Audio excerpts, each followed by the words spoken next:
Hello and welcome to for exam 24/7 Uttar Pradesh Adhinasth Seva Chayan Aayog के PET exam के practice set के इसमें हम प्रैक्टिस कराएंगे और ये पूरा वीडियो आप बिल्कुल ध्यान से देखिए क्योंकि इस प्रैक्टिस सेट में जितने भी क्वेश्चन है उसमें बहुत ही इंपॉर्टेंट क्वेश्चन है। हर सेक्शन से 5 क्वेश्चन कराए जा रहे हैं, 100 क्वेश्चन हम पूरा कराएंगे। इसमें हो सकता है कि इसमें से 4 से 5 क्वेश्चन आपके एग्जाम में भी आ जाएं। और जैसे हमने आपको क्वेश्चन बताया, क्वेश्चन बताने के बाद हम आपसे इसके ऑप्शन बताने के बीच में थोड़ा सा समय मिलेगा आपको 2 से 4 सेकंड का, 5 सेकंड का। उसमें आप आंसर अपने से ही दे लीजिएगा, चाहे कहीं लिख लीजिए, ताकि जो सही आंसर था उससे आप उसको टैली करा सकें, मैच करा सकें और बाद में देख सकें कि हम कितना स्कोर हमारा पहुंच रहा है। और हर क्वेश्चन के बारे में आपको हम इंपॉर्टेंट फैक्ट्स भी बताएंगे, इससे संबंधित जो भी और भी फैक्ट्स होंगे वो भी आपको हम बताते चलेंगे साथ में ही। और अगर आपने अभी तक हमारे यूट्यूब चैनल फॉर एग्जाम 24/7 को सब्सक्राइब नहीं किया, चैनल को जरूर सब्सक्राइब करें, बेल आइकन प्रेस करना ना भूलें ताकि आने वाली हर नोटिफिकेशन आप तक सबसे पहले पहुंच सके। तो इस पूरे एग्जाम में आपको पता होगा कि 100 क्वेश्चन होंगे अधिकतम, इसके 100 अंक भी होंगे। एक क्वेश्चन पे जो है 1 अंक आपको मिलेगा। 120 मिनट का आपको टाइम मिलेगा। 1/4 जो है वो माइनस मार्किंग भी इस एग्जाम में रखी गई है। सिलेबस के हर सेक्शन से 5 क्वेश्चन पूछे आएंगे, जिसमें सबसे पहला सेक्शन जो है वो भारतीय इतिहास का है, इंडियन हिस्ट्री का है, इसमें 5 क्वेश्चन है। तो शुरू करते हैं पहले क्वेश्चन से। निम्नलिखित में से किसी शून्य के सिद्धांत का प्रतिपादित किया। इसमें 4 ऑप्शन दिए गए हैं, चरक, चाणक्य, आर्यभट्ट और वाराहमिहिर। इसका सही आंसर तीसरा ऑप्शन होगा, आर्यभट्ट होगा। आर्यभट्ट एक महान खगोल शास्त्री और गणितज्ञ थे। बीजगणित के शून्य के सिद्धांत की खोज भी इन्होंने की थी। शून्य के सिद्धांत की खोज आर्यभट्ट ने ही की है और इनके नाम पर भारत के प्रथम उपग्रह का नाम भी इसमें रखा गया है, आर्यभट्ट के नाम पे ही, आर्यभट्ट प्रथम। और दूसरा क्वेश्चन, निम्नलिखित में से एक सिंधु घाटी स्थल पाकिस्तान में है। इसमें 4 ऑप्शन दिए गए हैं, लोथल, कालीबंगा, आलमगीरपुर और हड़प्पा। तो इसका सही आंसर जो होगा ऑप्शन 4 होगा, हड़प्पा, जो कि सबसे फेमस साइट है सिंधु घाटी का। इसको दयाराम साहनी जी ने खोजा था। लगभग 1920 में इसको खोजा गया था। इसकी पहली खुदाई हुई थी इसमें, जो कि साहिवाल पाकिस्तान में स्थित है। और इसका 3 जो और भी ऑप्शन है इसके बारे में हम जान लेते हैं। लोथल जो है गुजरात में है, इसे सिंधु घाटी सभ्यता का सबसे दक्षिणी साइट माना जाता है। कालीबंगा जो है वो राजस्थान में है, घग्गर नदी के तट पर इसको है। और आलमगीरपुर जो है वो मेरठ के यूपी में है, यमुना नदी के किनारे ये स्थित है। क्वेश्चन नंबर 3 है, हर्षवर्धन के काल में भारत आने वाले चीनी यात्री कौन था? इसका सही आंसर होगा ऑप्शन 4, हेनसेंग। 7वीं सेंचुरी में आए थे। ये बुद्ध मॉन्क थे, एक तरह के एक बुद्ध मॉन्क थे, जैसे कि हमारे यहाँ पंडित होते हैं, जैसे हिंदुओं में पंडित होते हैं उसे बुद्ध में मॉन्क होते हैं। क्वेश्चन नंबर 4 है, अकबर के प्रसिद्ध राजस्व मंत्री कौन थे? इसका सही आंसर ऑप्शन बी होगा, दूसरा होगा। टोडरमल जो थे वो इनके राजस्व मंत्री थे और ये अकबर के नवरत्नों में से एक थे। और तानसेन जो थे ये भी म्यूजिशियन थे, उनके संगीतकार थे, उनके नवरत्नों में से एक थे। और इसमें तानसेन का जो असली नाम था वो था रामतनु पांडे। तानसेन जी का असली नाम था। क्वेश्चन नंबर 5 है, 1757 प्लासी के युद्ध में सिराजुद्दौला को किसने धोखा दिया था? तो 1757 में जो प्लासी का युद्ध हुआ था सिराजुद्दौला और अंग्रेजों के बीच, अंग्रेज सेनापति रॉबर्ट क्लाइव थे, रॉबर्ट क्लाइव और सिराजुद्दौला के बीच ये युद्ध हुआ था, जो कि 23 जून 1757 को लड़ा गया था। और इसमें मीर जाफ़र जो इनका ही सेनापति हुआ करता था सिराजुद्दौला का, ये अंग्रेजों से मिला हुआ था। ये चीज़ इनको पता नहीं थी, तो ये लड़ाई शुरू होने से पहले ही खत्म हो गई थी। केवल नाम का एक युद्ध था, क्योंकि पहले से ही मीर जाफ़र जो है वो मिला हुआ था अंग्रेज़ों से। और जैसे ही लड़ाई शुरू हुई वो अंग्रेज़ों की तरफ चला गया और इसकी वजह से सिराजुद्दौला युद्ध हार जाता है। और ये सबसे निर्णायक युद्ध माना जाता है अंग्रेज़ों के लिए। यहाँ से अंग्रेज़ों ने शासन करना शुरू किया, बंगाल पर कब्जा इनका हो गया। हिस्ट्री के सेक्शन के बाद जो दूसरा सेक्शन है वो भी हिस्ट्री से ही आता है, लेकिन इसमें अलग से सेक्शन बना दिया गया है। सिलेबस आपने देखा होगा, भारतीय राष्ट्रीय आंदोलन, इंडियन नेशनल मूवमेंट, जिसमें क्वेश्चन नंबर 6 है, गांधी जी ने निम्नलिखित कारण से असहयोग आंदोलन वापस ले लिया था। उसमें कौन सा कारण था जिसमें की वजह से गांधी जी ने असहयोग आंदोलन को वापस ले लिया था? तो जब तक आप इन ऑप्शंस को देखेंगे तब तक हम आपको बता दें कि असहयोग आंदोलन जो है वो 1 अगस्त 1920 को शुरू हुआ था और 12 फरवरी 1922 को लगभग इसे जाके वापस ले लिया गया था। इसका सबसे बड़ा कारण था चौरी चौरा कांड था, जिसमें 4 फरवरी 1922 को लोगों की गुस्साई भीड़ द्वारा जो है गोरखपुर के पुलिस पर हमला कर दिया, जिसमें लगभग 22 पुलिस वाले मारे गए थे। अपने आंदोलन की हिंसात्मक दिशा को देखकर गांधी जी बहुत विचलित हो गए और उन्होंने जो है असहयोग आंदोलन को वापस लेने का निर्णय किया और 12 फरवरी 1922 को इन्होंने इस आंदोलन को वापस ले लिया। अगला क्वेश्चन है, नौजवान भारत सभा की स्थापना किसने की थी? इसमें 4 ऑप्शन दिए हैं, बीसी पाल, जी सुब्रमण्या रे, सरदार भगत सिंह, मणि लक्ष्मीपति। इसका सही आंसर जो होगा वो तीसरा होगा, सरदार भगत सिंह। 1926 में इन्होंने नौजवान भारत सभा की स्थापना की थी और भगत सिंह के बारे में आप जानते ही हैं। और उसके जस्ट 2 साल बाद ही 1928 में 2 साल बाद इन्होंने हिंदुस्तान रिपब्लिकन एसोसिएशन की भी स्थापना की थी। अगला क्वेश्चन है, स्वामी विवेकानंद जी का मूल नाम क्या था? जो कि बहुत ही सिंपल क्वेश्चन है, लेकिन टफ क्वेश्चन है, बहुत सारे लोगों को कन्फ्यूजन भी रहता है। इसमें 4 ऑप्शन दिए हैं, इसमें जो सही आंसर होगा पहला ऑप्शन होगा नरेंद्र नाथ दत्त होगा। और आपको बता देंगे इनके गुरु का नाम, स्वामी विवेकानंद जी के गुरु का नाम जो था वो रामकृष्ण परमहंस था। रामकृष्ण परमहंस जो थे इनके गुरु हुआ करते थे। और 1893 में स्वामी विवेकानंद द्वारा शिकागो में विश्व धर्म महासभा को इनकी ओर से आयोजित किया गया। भारत की ओर से सनातन धर्म का जो है वो पक्ष इन्होंने रखा और शिकागो के इस धार्मिक सम्मेलन में पहली बार बोलने वाले कोई भारतीय नेता थे या भारतीय धार्मिक गुरु थे या समाज सुधारक थे। अगला क्वेश्चन है, सुभाष चंद्र बोस ने किस देश में स्वतंत्र भारत की अंतरिम सरकार की स्थापना की? इसमें 4 ऑप्शन दिए गए हैं जिसमें बहुत सारे कन्फ्यूजन होते हैं, क्योंकि बर्मा जो है जो आज के डेट में म्यांमार है, यहाँ पर भी सुभाष चंद्र बोस ने कई दिन तक समय बिताया है। और सिंगापुर है, थाईलैंड है और इंडोनेशिया है। तो इसका सही आंसर जो होगा वो सिंगापुर होगा और दूसरा ऑप्शन होगा।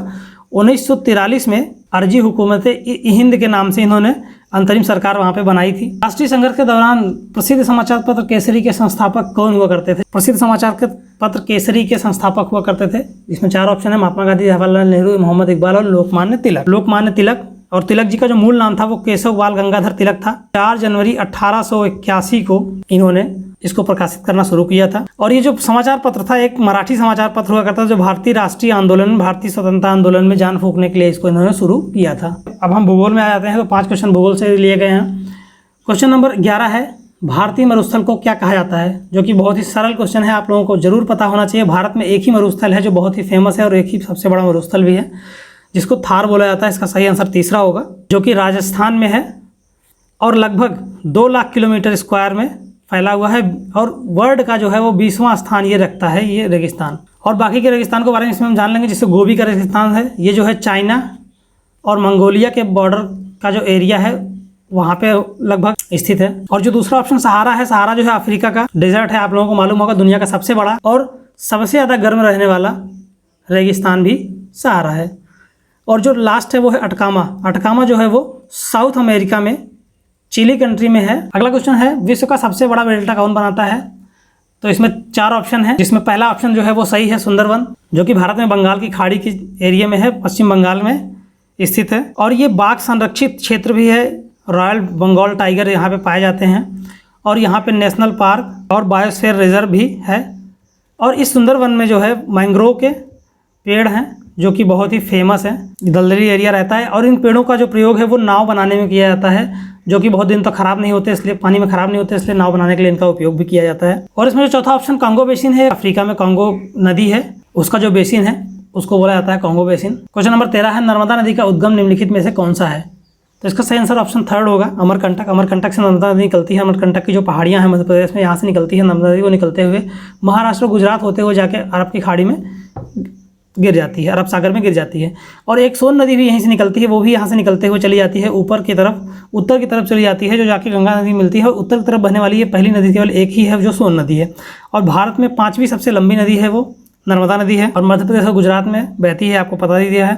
और इसी नदी पर सरदार सरोवर डैम भी बना हुआ है, जो कि गुजरात में स्थित। इंदिरा सागर डैम भी इस नदी पर बनाया गया है, नर्मदा नदी पर बनाया गया है, जो कि MP में स्थित है। और ये नदी जो है सतपुड़ा और विंध्य की जो रेंज है उसको भी आपस में मिलाती है। क्वेश्चन नंबर 14 है, मध्य प्रदेश में पन्ना एक महत्वपूर्ण स्थान है, यह किसके लिए प्रसिद्ध है? तो पन्ना की हीरे की खानें हैं, ये सबको पता होगा, जो कि मध्य प्रदेश में स्थित है, पन्ना के हीरे की खान है।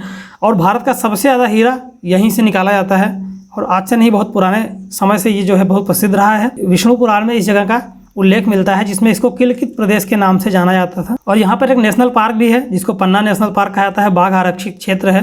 क्वेश्चन नंबर 15 है, समय के संदर्भ में GMT का मतलब क्या है? तो समय के संदर्भ में जो है वो GMT का जो मतलब है वो होता है ग्रीनविच मीन टाइम। इसका सही आंसर दूसरा होगा, कि GMT का मतलब ग्रीनविच मीन टाइम होता है। समय की गणना इसी जगह से की जाती है, और ये जगह जो है वो इंग्लैंड में एक जगह है ग्रीनविच, वहाँ से इसको नापा जाता है। अगला क्वेश्चन आपका आता है इंडियन इकोनॉमी का। नीति आयोग के प्रधान अध्यक्ष कौन होते हैं? जो कि बहुत ही सिंपल क्वेश्चन है, लेकिन बहुत ही आम क्वेश्चन है, हर जगह लगभग एग्जाम में पूछा जाता है। तो इसका सही आंसर जो होगा वो होगा प्रधानमंत्री, जो कि पहले योजना आयोग हुआ करता था, योजना आयोग को ही बदलकर अब नीति आयोग बनाया गया है। इसका प्रधान अध्यक्ष जो होता है वो प्रधानमंत्री होता है। और नीति का जो फुल फॉर्म होता है national institute of transforming India. और नीति आयोग के जो CEO हैं अमिताभ कांत हैं, और इसके उपाध्यक्ष जो हैं वो राजीव कुमार हैं। 1 जनवरी 2015 को इसका गठन किया गया था। इसका मुख्यालय जो है वो दिल्ली में है। क्वेश्चन नंबर 17 है, भारत में 14 बड़े बैंकों का राष्ट्रीयकरण किस वर्ष किया गया? जो कि बहुत ही आम क्वेश्चन है, बहुत ही सिंपल क्वेश्चन है, लेकिन इस भी आपको याद होना चाहिए। 1969 में 14 बड़े बैंकों का राष्ट्रीयकरण किया गया था। और आज की डेट में भारत में लगभग 12 ही नेशनलाइज्ड बैंक बचे हैं, उस समय 14 थे। उसके बाद फिर से बाद में जो है 1980 में 6 बैंकों का राष्ट्रीयकृत किया गया, जिसमें उसके बाद फिर वो 20 हो गए थे। 2019 तक 20 थे, 2019 में फिर से राष्ट्रीयकरण किया गया, और विलय होते होते अब जो है वो 12 बैंक बचे हैं जो कि राष्ट्रीयकृत बैंक हैं। क्वेश्चन नंबर 18 है, राष्ट्रीय कृषि बीमा योजना कब शुरू की गई है? इसका सही आंसर होगा ऑप्शन ए, पहला ऑप्शन होगा। 1999 में राष्ट्रीय कृषि बीमा योजना शुरू की गई थी। किसानों के लिए जोखिमों को ध्यान में रखकर इस बीमा को शुरू किया गया है कि किसान जो फसल उगाते हैं अगर उसमें कोई उनको हानि होती है, प्रॉब्लम होने लगती है, तो वो अपना बीमा करा के रखें ताकि उनको उसका मूल मिल सके, ताकि वो इस स्थिति में ना आए कि उनको खाने को भी कुछ ना मिले। क्वेश्चन नंबर 19 है, किसे भारत में हरित क्रांति का जनक कहा जाता है? बहुत ही फेमस क्वेश्चन है, लगभग हर एग्जाम में पूछा जाता है और पेट के एग्जाम में इस तरह के क्वेश्चन के आने की बहुत ज़्यादा संभावना है, क्योंकि इस एग्जाम में स्क्रीनिंग की जाएगी तो क्वेश्चन बहुत ही टफ नहीं होंगे, लेकिन फिर भी सिलेक्टेड क्वेश्चन होंगे जो कि बहुत ही इंपॉर्टेंट होंगे। तो अगर हरित क्रांति की बात करें तो विश्व में तो आपको पता होगा नॉर्मन बोरलॉग जो थे उन्होंने हरित क्रांति को इंट्रोड्यूस किया था। और भारत में इसको ले कौन आया था? भारत में ले आए थे सुब्रमण्यम स्वामी, श्री सुब्रमण्यम स्वामी ले आए थे। लेकिन भारत में इसका जनक जो है वो MS स्वामीनाथन को माना जाता है, क्योंकि इन्होंने इस पर सबसे ज़्यादा काम किया। और 1967 में भारत में हरित क्रांति आई थी, जबकि 1960 में विश्व में इस क्रांति को लाया गया था। क्वेश्चन नंबर 20 है, दूसरी पंचवर्षीय योजना में प्राथमिकता किसकी थी? पंचवर्षीय योजना अभी हम नीति आयोग की बात कर रहे थे, नीति आयोग को ही पंचवर्षीय योजना आयोग से बदलकर नीति आयोग कर दिया गया। लेकिन पहले जो योजना आयोग हुआ करता था उसमें पंचवर्षीय योजनाएं चलती थी 5 वर्षों के लिए। तो पंचवर्षीय योजना जो है वो जो दूसरी पंचवर्षीय योजना थी उसमें किसको सबसे ज़्यादा तवज्जो दिया गया, किसको सबसे ज़्यादा प्राथमिकता दी गई थी कि इस सेक्टर में सबसे ज़्यादा काम किया जाएगा? तो उसमें जो है सेवाएं जो थी उनको प्राथमिकता दी गई थी। क्वेश्चन नंबर 21 है, भारतीय संविधान के प्रारूप समिति के अध्यक्ष कौन थे? बहुत ही आम क्वेश्चन है, ये सब लोगों को पता होना चाहिए। जिन्हें संविधान का निर्माता भी कहा जाता है, बहुत लोग संविधान का निर्माता भी कहते हैं, जो कि प्रारूप समिति के अध्यक्ष है। प्रारूप समिति का मतलब होता है कि जो भी ड्राफ्ट तैयार किया गया संविधान का, उस ड्राफ्ट के ये अध्यक्ष थे, उनकी देखरेख में ही उसको तैयार किया गया।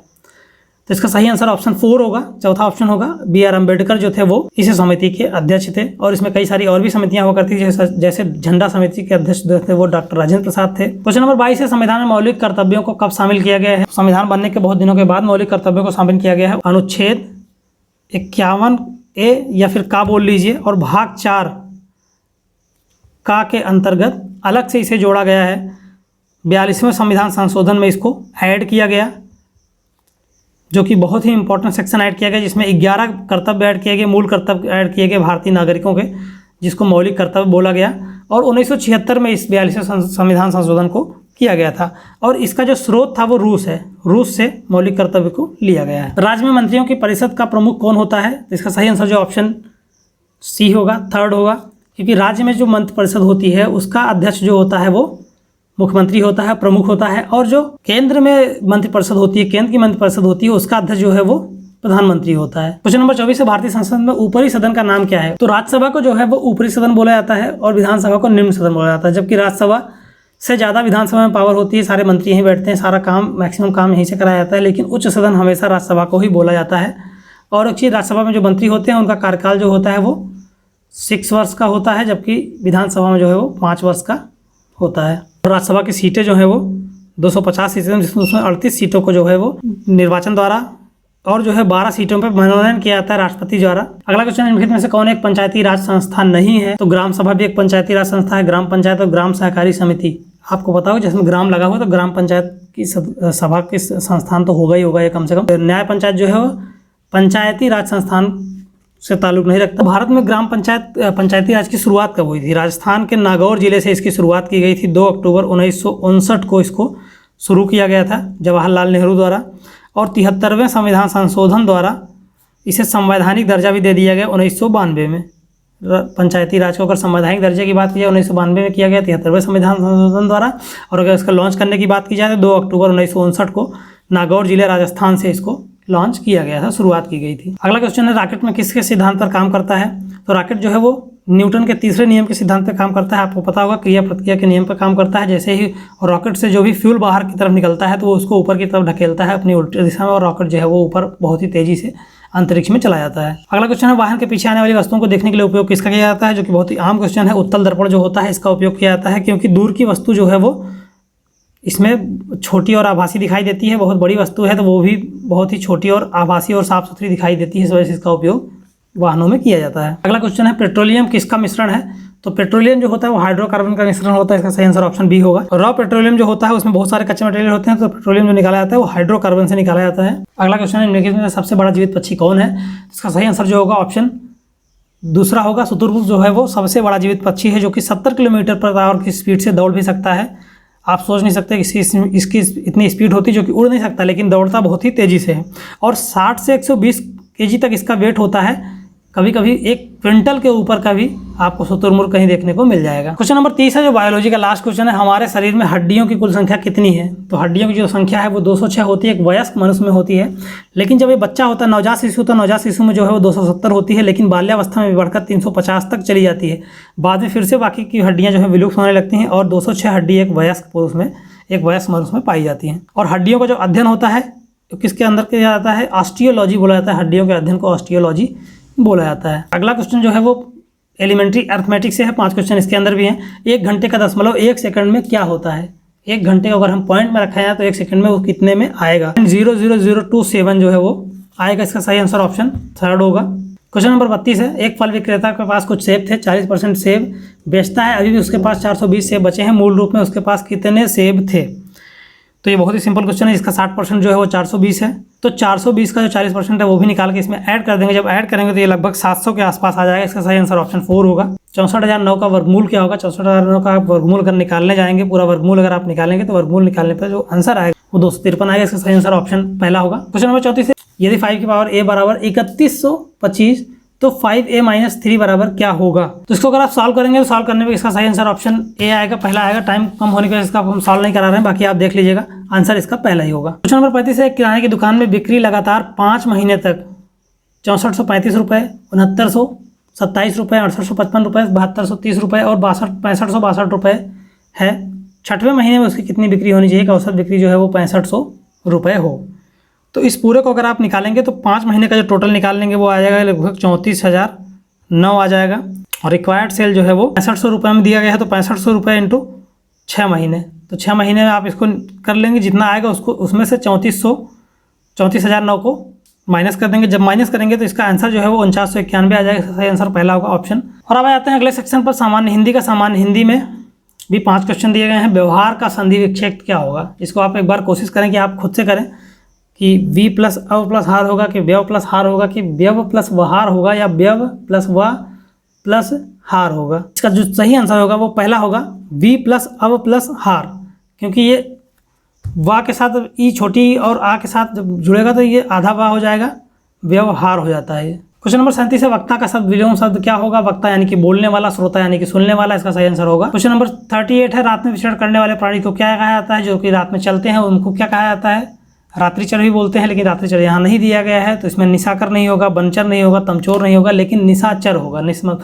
मतलब रात्रिचर मतलब चलने वाला, यानी कि रात को चलने वाले को निशाचर भी बोला जाता है। अगला क्वेश्चन है, आंसू पीकर रह जाना मुहावरे का सही अर्थ क्या होगा? आंसू बहने ना देना, गलत होगा। अन्न के अभाव में आंसू का भूख मिट जाना, ये भी गलत है। गुस्सा होना, ये भी गलत है। चुपचाप सह लेना, आपके साथ अन्याय हो रहा है उसको चुपचाप सह लेना, उस पर रिएक्ट ना करना। क्वेश्चन नंबर 40 है, इसमें शुद्ध वाक्य का चयन कीजिए। ऑफिस में हर एक व्यक्ति की चर्चा हो रही थी, बार बार तो हर एक और प्रत्येक लगेगा, नहीं, गलत होगा ये। अगला जो है, भूस्खलन से सैकड़ों घर तबाह हो गए, ये सब सही होगा, इसमें कहीं कोई गलती नहीं है। और तीसरा है, यह आदमी सबकी राज जानता है, ये सबका होना चाहिए, यहाँ ये गलत है। बीज अंकुरित होने वाली है, होने वाला होता है, वाली नहीं होता है। अगला जो पोर्शन है सामान्य अंग्रेजी का, इसमें 5 क्वेश्चन दिए गए हैं। एक पैसेज दिया गया है, उस पैसेज को रीड करके उसी पैसेज से आपको आंसर देना है, जिसमें 41 से 45 क्वेश्चन तक दिए गए हैं। ये एक स्टोरी है, पैसेज है। A story tells that 2 friends were walking through the desert. ये 2 दोस्तों की कहानी है जो कि रेगिस्तान में जाते रहते हैं, जिसमें आप देखेंगे कि एक दोस्त जो है वो दूसरे दोस्त को किसी वजह से अगर कुछ भला बुरा भी कह देता है तो रेत पे लिख देता है ताकि वो मिट जाए, गलत बातें मिट जाए। और जब उसकी वो हेल्प करता है तो वो पत्थर पे लिखता है ताकि सही बात जो है वो हमेशा पत्थर की लकीर बन जाए और याद रहे कि दोस्त ने मेरी हेल्प की थी। ये इसका सार है। आप वीडियो को पॉज करके इसको पूरा पढ़ लीजिए, ध्यान से पढ़ लीजिएगा, उसके बाद फिर आगे सॉल्व करिएगा। मैंने आपको बता दिया कि इसमें कहानी क्या है। अब हम इसके क्वेश्चन सॉल्व करने पे आते हैं। जो पहला क्वेश्चन है, what is the synonym word of engrave in use the passage. Synonym मतलब होता है पर्यायवाची शब्द। पर्यायवाची शब्द इनग्रेव का मतलब ही होता है कि किसी चीज़ पे किसी चीज़ को उकेर देना, अंकित कर देना। पत्थर पर उसने लिखा था या रेत पर लिखा था, उसको कहा गया है। तो इंस्क्राइब उसकी जगह उसका सही सिनोनियम वर्ड होगा। इंस्क्राइब का मतलब ही होता है किसी चीज़ को अंकित करना, किसी चीज़ को उकेरना। जो दूसरा क्वेश्चन है, what does writing the stone suggest. तो इसका सही आंसर जो होगा सेकंड होगा। Writing on stone means writing something with an intention to make last forever. यानी कि जो चीज़ को हम पत्थर पर लिख दें वो हमेशा के लिए पत्थर की लकीर हो जाए और उसको हम याद रखें कि उन्होंने हमारे साथ अच्छा किया था। थर्ड क्वेश्चन है, what did one of the friend do after recovering from the near drawing. अगर आपके कोई फ्रेंड आपको बचाता है तो उसके बारे में आप क्या लिखेंगे, क्या राय देंगे। तो इसका सही आंसर जो होगा वो ऑप्शन 4 होगा। He wrote something about his friend expression his gratitude, वो अपने दोस्त का आभार व्यक्त करने के, ग्रेटिट्यूड दिखाने के लिए कुछ लिखता है पत्थर पर ताकि उसके प्रति वो आभार व्यक्त कर सके। क्वेश्चन नंबर 4 है, इसमें इस पैसेज में एक वर्ड है oasis. What is an oasis? Oasis का मतलब होता है एक जगह, डेजर्ट के बीच में एक ऐसी जगह जहाँ पे पानी हो, उसको ओएसिस बोला जाता है। An oasis is a water body found in a desert. दूसरा ऑप्शन इसका सही होगा। लास्ट क्वेश्चन और 5वां क्वेश्चन है, what did the friend who got hurt write on sand? अगर आपको कोई हर्ट करता है तो आप सैंड पर क्या लिखते हैं, उसका क्या मतलब होता है? तो because he knew that his feeling of hurt was temporary, उसकी फीलिंग जो है वो हर्ट होने की टेम्परेरी है, इसलिए वो रेत पे लिखता है। अब आ जाते हैं अगले सेक्शन में जो कि रीजनिंग का सेक्शन है, लॉजिकल रीजनिंग का। इसमें 5 क्वेश्चन दिए गए हैं। विद्यार्थी की एक लाइन में मेरा स्थान दोनों छोर से 7वां है, पंक्ति में कुल कितने छात्र हैं? जो कि बहुत ही सिंपल क्वेश्चन है। अगर आपका इस तरह से 7वां स्थान है तो इधर से भी 7वां स्थान होगा, दोनों तरफ से आप 2 बार काउंट हो जाएंगे। तो 6 इधर हो गया, 6 इधर हो गया, 12 हो गया, 1 ये हो गए, 13 लोग जो है पंक्ति में बैठे हुए। इसका सही आंसर होगा तीसरा। क्वेश्चन नंबर 47 है, एक लड़के की तस्वीर की ओर इशारा करते हुए सुरेश ने कहा, एक लड़का है उसकी तस्वीर की ओर इशारा करते हुए सुरेश ने कहा कि ये लड़का जो है यह मेरी माँ, मतलब इनकी माँ के इकलौते बेटे नहीं किए हुए का बेटा है, यानी कि इनका ही बेटा है। तो सुरेश उस लड़के से संबंधित है, सुरेश उसका पिता होगा। इसका सही आंसर ऑप्शन 4 होगा। क्वेश्चन नंबर 48 है, यदि एक देश ने अपना विजय दिवस मंगलवार 5 जनवरी को मनाया तो अपना विजय दिवस उसी दिन कब मनाएगा दोबारा? तो इसका जब हम कैलकुलेशन निकालेंगे कैलेंडर से, इसका सही आंसर ऑप्शन 3 आएगा। 5 जनवरी 2027 को इसको दोबारा फिर से विजय दिवस मनाने के लिए मिलेगा, जो कि 5 जनवरी 2021 को मनाया गया था। क्वेश्चन नंबर 49 है, मंकी को अगर ये लिखा जाता है तो टाइगर को कोड में क्या लिखा जाएगा? तो अगर आप इसको देखेंगे, ध्यान से देखेंगे, यहाँ पे तो प्लस माइनस करके देखेंगे, बाकी चीज़ों इसको उलट दिया गया है, यानी कि एल की जगह एम को रख दिया गया है, इसको इधर ला दिया गया है, इसको यहाँ ला दिया गया है और इस वाले को आगे ला दिया गया है। इसी में सेम इसी तरह इसको भी करेंगे, आर को आगे ला देंगे, फिर उसके बाद एक माइनस कर देंगे, तो आर से एक माइनस करेंगे आगे ला के, तो सही answer Q D F H S हो जाएगा। उल्टा करके एक एक माइनस करते जाएंगे तो ये आंसर इसका आ जाएगा। अगला क्वेश्चन है क्वेश्चन नंबर 50, वह सब चुने जो अन्य से भिन्न है, बिजली, टेलीफोन, टेलीग्राफ और डाक। इसमें जो 3 चीज़ें हैं ये कम्युनिकेशन से रिलेटेड है, लेकिन थर्ड जो है वो बिजली है, जो कि पावर से संबंधित है, तो ये अलग होगा। पहला इसका सही आंसर होगा बिजली। अगला जो क्वेश्चन है वो करंट अफेयर का समसामयिकी का, हाल ही में जीवन के संकेतों की खोज करने के लिए मंगल पर उतारा गया नासा का रोवर कौन था? नासा का रोबोट जो था उसका क्या नाम था? तो इसका सही आंसर होगा वो होगा ऑप्शन 2 परसेवेरने, इसका सही आंसर होगा, जो कि करंट अफेयर का क्वेश्चन है। अगला क्वेश्चन है, ओलंपिक 2022 आयोजित कहाँ किया जाएगा? जो कि बहुत ही फेमस क्वेश्चन है, लोगों को पता भी होगा। जापान के टोक्यो में ओलंपिक 2022 का आयोजन किया जाएगा, और इसको जो है टोक्यो 2020 भी बोला जा रहा है, क्योंकि टोक्यो में आयोजित किया जाएगा। 23 जुलाई से लेके ये 8 अगस्त तक इसका आयोजन टोक्यो में किया जाएगा। अगला क्वेश्चन है, नए सूचना और प्रौद्योगिकी के अनुसार डिजिटल प्लेटफॉर्म में कितने घंटों के भीतर आवश्यक जानकारी प्रदान करनी होगी? एक नया लॉ आया है, IT लॉ आया है। इस लॉ के अंदर जो है 72 घंटे के अंदर किसी भी कंपनी को अपने जानकारी को, अगर गवर्नमेंट मांगती है जानकारी को, किसी भी जानकारी को उस कंपनी से, तो उसको प्रदान करना पड़ेगा। IT रूल्स में ये चेंज किया गया है। क्वेश्चन नंबर 54, संयुक्त राज्य अमेरिका के नए राष्ट्रपति का नाम क्या है? जो कि बहुत ही सिंपल है, जो बाइडन का नाम है। इसके पहले डोनाल्ड ट्रंप हुआ करते थे। जो बाइडन कौन से नंबर के राष्ट्रपति है? तो ये 46वें नंबर के हैं। 45वें नंबर के जो है वो जियो बाइडन हुआ करते थे। और एक चीज़ और आप इनके बारे में जान लें, ये डेमोक्रेटिक पार्टी से आते हैं, और इनकी 2 बुक्स हैं जो कि बहुत ही फेमस है, प्रॉमिस मी डैड और प्रॉमिस टू कीप। ये 2 जो बुक्स हैं याद रखें, ये बुक्स भी किसी भी एग्जाम में पूछी जा सकती हैं। क्वेश्चन नंबर 55 है, कोविड-19 टीकाकरण का दूसरा चरण जो है वो कब शुरू किया गया? तो ये क्वेश्चन बहुत इंपॉर्टेंट है कि सेकंड फेज जो है स्टार्ट किया गया था 1 मार्च 2020 से। जो फर्स्ट स्टेज था उसको 16 जनवरी 2021 से इसको स्टार्ट किया गया था। क्वेश्चन नंबर 56 है, 18 फरवरी को भारतीय अंतरिक्ष अनुसंधान संगठन में PSLV C51 या अमेजनिया 1 मिशन लॉन्च किया गया। अमेजनिया किस देश के उपग्रह का नाम है? जैसा कि आपको पता होगा, अमेजन के जंगल हैं, अमेजन नदी है, इसलिए अमेजनिया से आप ध्यान दीजिए कि ब्राज़ील इसका सही आंसर होगा। ऑप्शन ए जो है वो सही आंसर। क्वेश्चन नंबर 57, खेलो इंडिया विंटर गेम्स का दूसरा संस्करण 26 फरवरी 2021 को कहाँ शुरू होगा? इसका सही आंसर जो होगा ऑप्शन ए होगा, जम्मू कश्मीर गुलमर्ग में इसकी शुरुआत की जाएगी।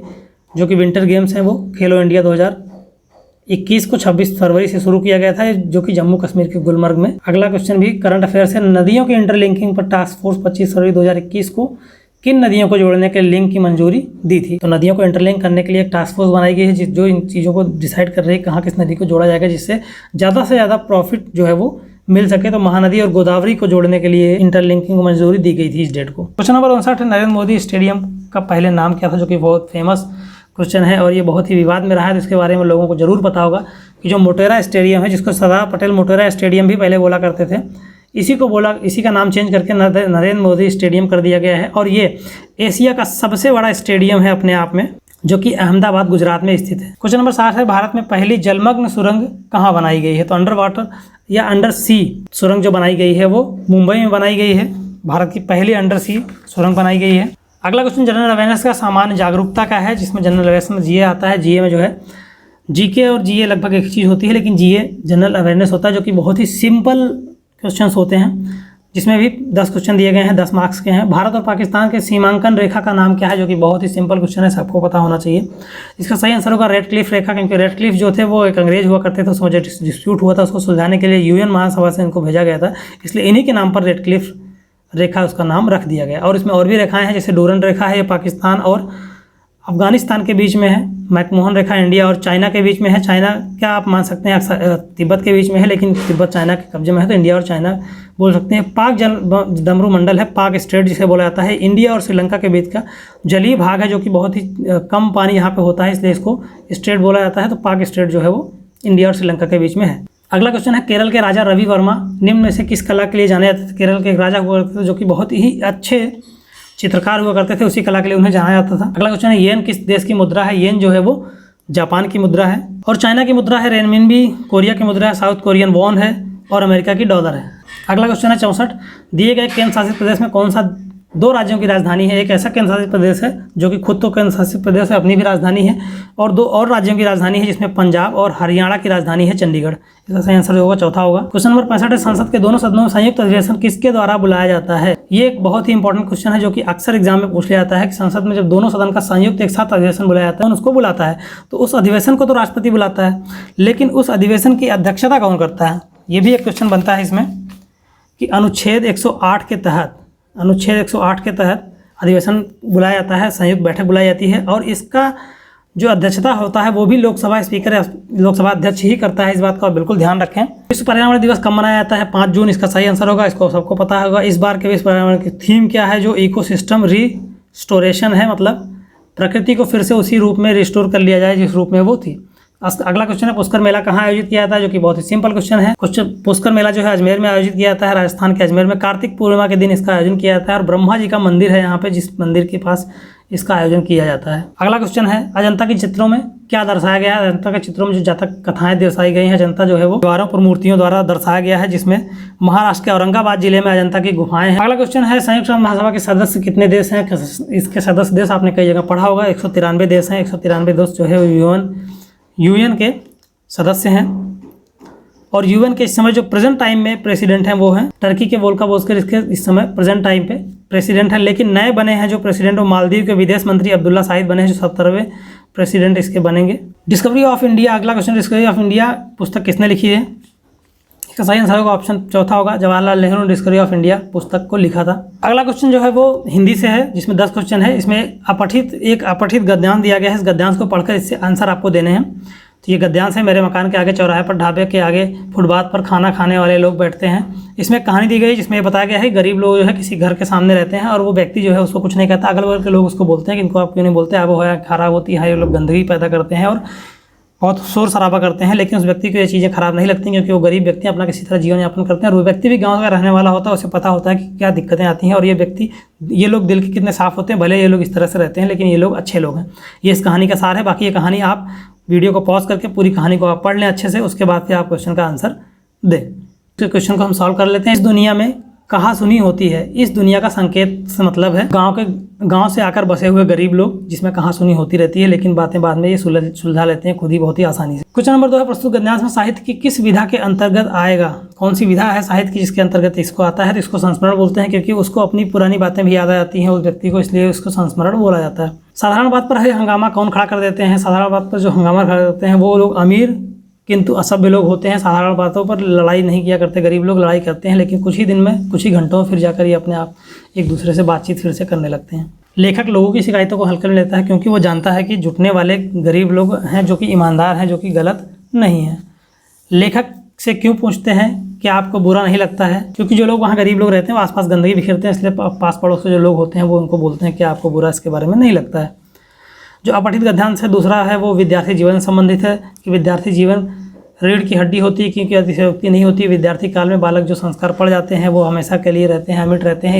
इस तरह से इसका पूरा गद्यांश, इस गद्यांश को पूरा पढ़ लें और इसके बारे में समझ लें। उसके बाद आप क्वेश्चन को सॉल्व करें, वीडियो को पॉज करके इसको पूरा रीड कर लें। जिसमें पहला क्वेश्चन जो संसार को सौरभ देने का अर्थ होता है संसार को बेहतर बनाना, इस गद्यांश में इसका यही अर्थ है। गद्यांश में आदर्श विद्यार्थी के किन गुणों को चर्चा की गई है? ए होगा नियमावली का पालन करता है। एक आदर्श विद्यार्थी जो होता है वो नियमावली का पालन करता है। तीसरा है गद्यांश के आधार पर कहा जाता है कि विद्यार्थी जीवन में व्यक्ति अनेक गुणों को धारण कर लेता है, इसका सही आंसर पहला होगा। चौथा जो है गद्यांश में वृक्ष किसे कहा गया है? वृक्ष जो है वो विद्यार्थी को कहा गया है। इसका पांचवा जो क्वेश्चन होगा मानव की रीढ़ की हड्डी विद्यार्थी जीवन में क्यों माना जाता है? क्योंकि जो मानव को रीढ़ की हड्डी इसलिए माना जाता है विद्यार्थी जीवन क्योंकि जो संस्कार विद्यार्थी जीवन में पड़ जाते हैं वो संस्कार अस्थायी हो जाते हैं, इसलिए इसको रीढ़ की हड्डी माना जाता है कि यहाँ पर जो चीज़ें सीखेंगे वो आप हमेशा के लिए आपके लिए। अगला जो क्वेश्चन है वो ग्राफ से है, मैथ का क्वेश्चन है, DI जिसको बोलते हैं। तो ये ग्राफ है जिसमें किस कंपनीज के टाइम पीरियड दिए गए हैं कि ये इसका क्वांटिटी है, कितने लाख टन में इसका उत्पादन किया गया है और कितने समय में किया गया। इसमें कंपैरिजन करके इनका अनुपात निकालना, परसेंटेज निकालना, इनके प्रोडक्शन का, यही सारी चीज़ें इसमें रहती हैं। वीडियो को पॉज करके DI को ध्यान से देखें और इसको समझें, उसके बाद फिर आप इसका आंसर दें। बाकी हम इसको आंसर आके बताते चल रहे हैं, सॉल्व करते चल रहे हैं। ऐसे बहुत ज़्यादा समय लग जाएगा, वीडियो बहुत लंबा हो जाएगा। 1998 में कंपनी Z के उत्पादन और 1996 में कंपनी Y के उत्पादन के बीच अंतर क्या है?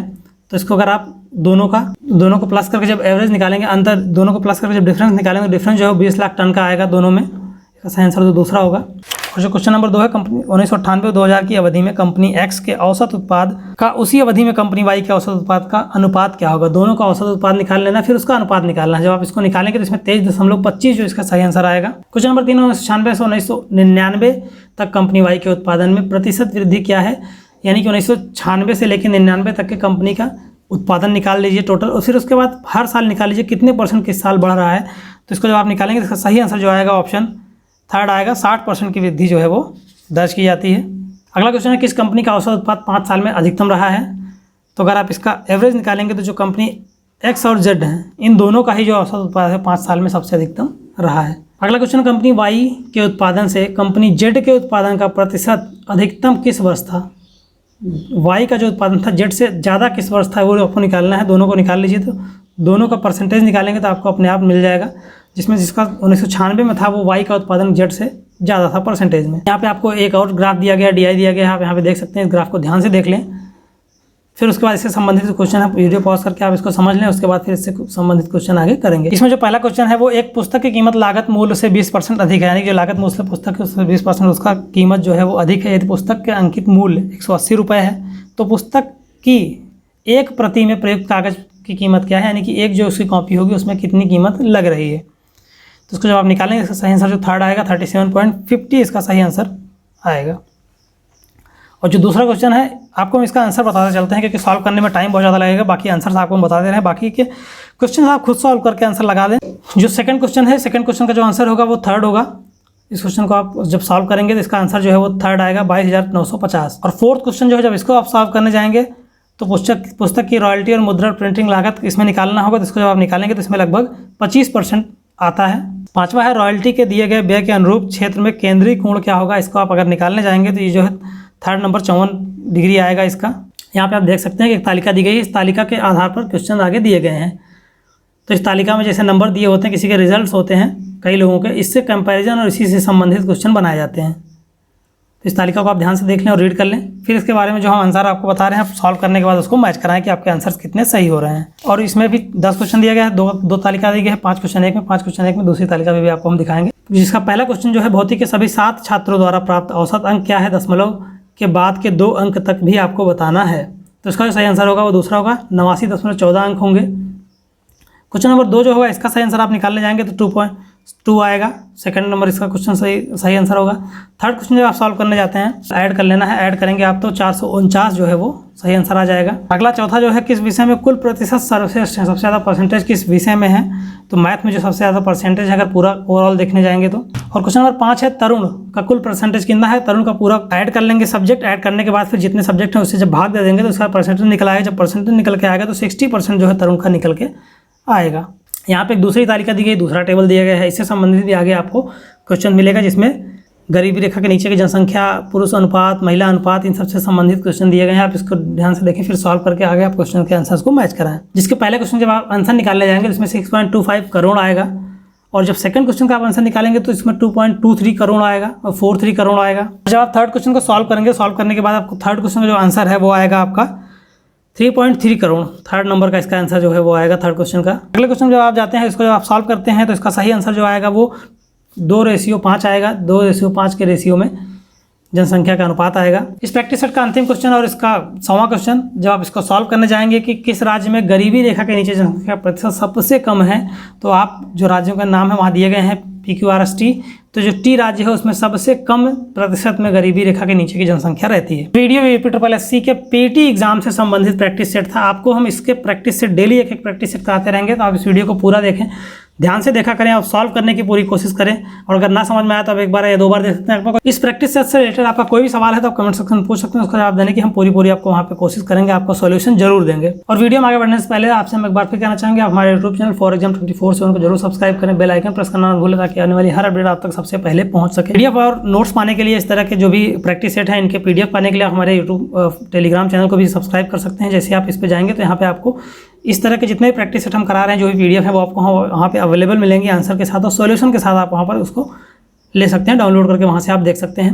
हमारे फेसबुक ग्रुप फॉर एग्जाम 24/7 को भी ज्वाइन कर सकते हैं। इंस्टाग्राम पे आपका कोई क्वेरी या सवाल है तो वो भी आप वहाँ पर आके पूछ सकते हैं। Thanks for watching for exam 24/7।